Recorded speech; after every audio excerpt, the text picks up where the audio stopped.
Everyone, Reginald Konga back with Tyler the R2 dude. Hey, how's it going? I like how there's a finite amount of money in this game. It's all purple sea urchins, except for one that's like an orange sea urchin. Who the fuck uses... It's like, pick up money off the ground? Like, that seems very... Well, they pick up a wallet off the ground, and they're like, oh, we gotta return this to its rightful owner. But, like, if you found a nickel on the ground, you'd be like, oh, I guess I'll pocket this. No reason to take it to the lost and found over a nickel. I mean, I probably would, but that's because I'm kind of, you know, I'm that kind of guy. Yeah, something like that.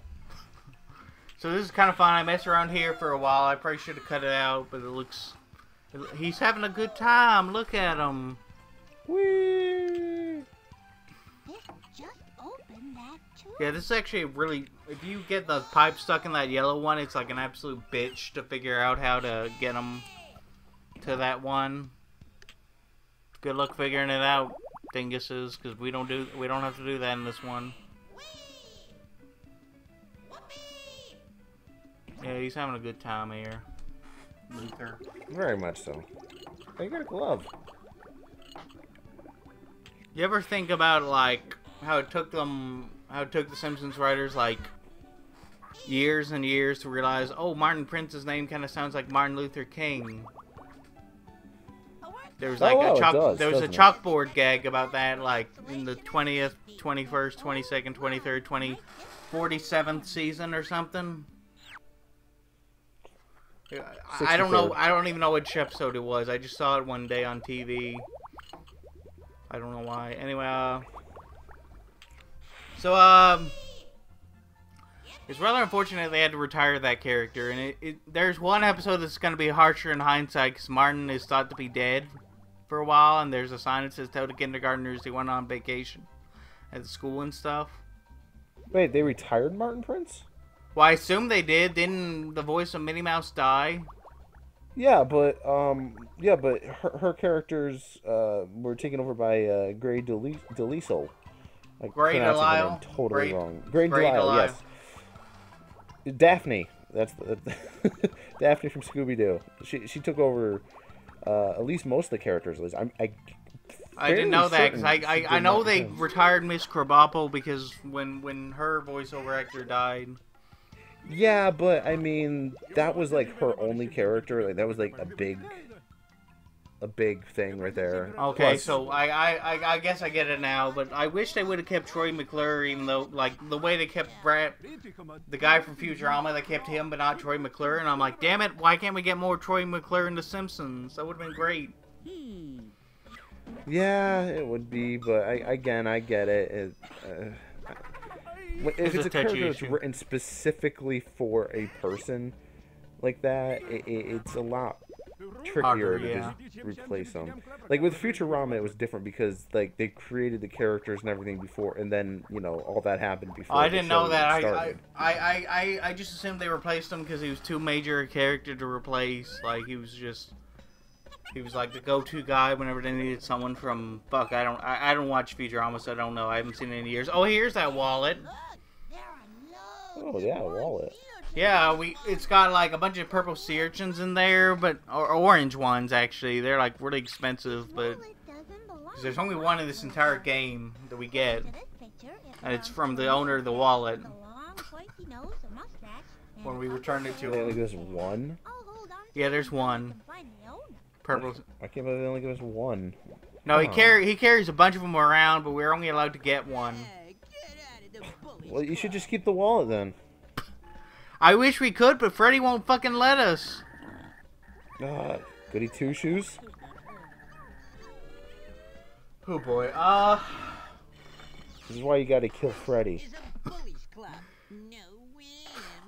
For some reason, I pictured Freddy Fazbear from that fucking bullshit or whatever. Yeah, I would. No, my mind actually went right to Freddy Krueger. I was picturing Freddy with like Freddy Krueger's glove. We do have a glove in our inventory right now. Oh, she is Freddy Krueger. No, it doesn't have any spikes on it though. Not yet. This is the origin story. You actually like Robot Chicken though, so you actually laughed when like that really depressing scene came on where you find out the origin story of Freddy Krueger. It was so sad. Oh no, I didn't laugh at that one. Oh, okay, that's a little better. You might actually have a soul then, because that was depressing. No, I was actually kind of angry because that did not match the actual continuity of the series.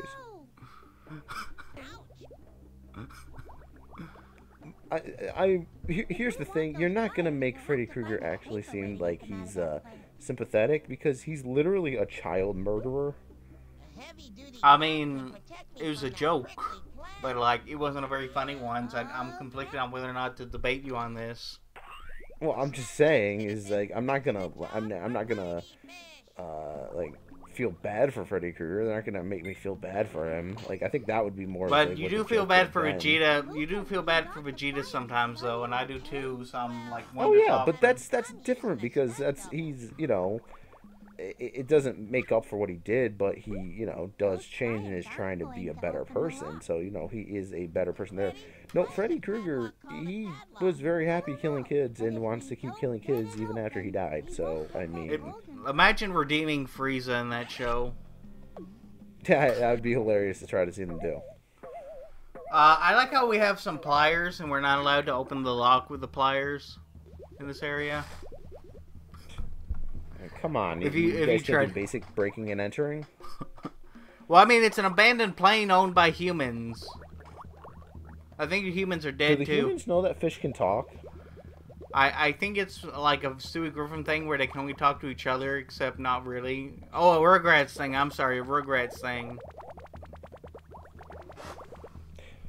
Then you get with Rugrats. Then you get Angelica, who's like, both. Yeah. She can talk to the babies and the humans. Instead of saying bilingual, Pan Pizza said Angelica was the bisexual person of the group, and I'm like, that's actually really funny for some reason. I mean, maybe. I mean, I'm trying to think. All Grown Up. I actually watched All Grown Up more than Rugrats just because of stupid things in my house. Your parents wouldn't let you watch... Well, actually, I can understand them blocking Rugrats because there were some really perverted jokes in that, despite popular belief. No, that wasn't why. It was because Angelica was mean to babies. I mean, she's practically a baby. She's like a year older than she would be. Yeah, but, she's a little older and she's being mean to the babies, so she's a bad influence, I guess. I mean a lot of parents that are like, Angelica was just too mean. They let her get away with too much stuff, and I'm like, that's where you draw the line. You don't draw the line at Darth Vader, like blowing up a planet. Well, he didn't blow up the planet, but he stood by. Yeah, but I mean, to be fair, there is a little bit of a difference there. I mean, I understand why. I understand that we don't see the babies die, but like, there's tons of babies on Odoron. Don't tell me there weren't. Well, yeah, but you don't see it like that. It's like and it's a fantasy type setting. I mean, it's not something you see everyday life. I do kind of understand the rationality of, you don't want young kids to see something that could imitate that entirely. I don't say I necessarily agree with it, but I can understand where that comes from. We just recorded the Monsters Inc. video where we were both like, I think 5-year-olds know what blood looks like, and now we're talking about it again. Censorship basically, and shit. Yeah. Basically, what we're saying is that you should plop down kids right in front of Mortal Kombat, and I don't know about Mortal Kombat. I think I draw the line there. Like, if it's M-rated, I'd draw the line. If it's an R-rated movie, I'd also draw the line. Well, it depends on whether we're talking about 10-year-olds or 5-year-olds, because that's a big difference. I don't think 5-year-olds should be watching like South Park the movie. Oh, why not? Come on, it's a fun musical. It is a musical, but gosh darn it, they're talking about like. I actually haven't seen that movie in its entirety. I just know it's like got a bunch of F-bombs in it. It's like they were warned that if they did 300 curse words, they'd get an NC-17 rating, so they did it 299 times. Yeah, no, they were. Listen to the commentary on that, especially, is hilarious. No, they were like fighting it the entire time. They literally committed crimes to try to make sure that they got the movie the way they wanted it to. What and they're kind just, like, casually admitting it on there. They actually got bored halfway through the commentary and like started just pulling in random people they found in the office to talk and do stuff just because they were bored. That sounds. I want to watch the movie now just for the commentary. Yeah, the commentary was pretty hilarious. It really was. That reminds me of The Simpsons, like season 12 and season 13 commentaries that they had on DVD or whatever. It was like, depending on which episode you were watching, it would be like way funnier than like what was actually on screen. I think Jaws Wired Shut was like one of the ones that was like really fucking awful to listen to. I mean, no, it was the opposite. It was really fun to listen to, but if you actually watched the episode, it was like kind of boring and not fun. I also think they went too far with that suicide joke where Homer can't eat anymore, so he gets on a suicide machine. Well, it's debatable because it is an adult cartoon, but I don't know. It just feels wrong because I'm so attached to Homer. I feel kind of bad for him. Yeah, I understand that. You know what I mean? It was kind of sad. He doesn't actually commit suicide. That's a depressing way to end this. Can we tell like a suicide joke to end this on? Fish sticks. Fish dicks. Fish sticks are fish dicks. Dick man, baby. Dick sticks. Dick sticks. Okay. Goodbye, everyone. Goodbye. Big McThankies from McSpankies.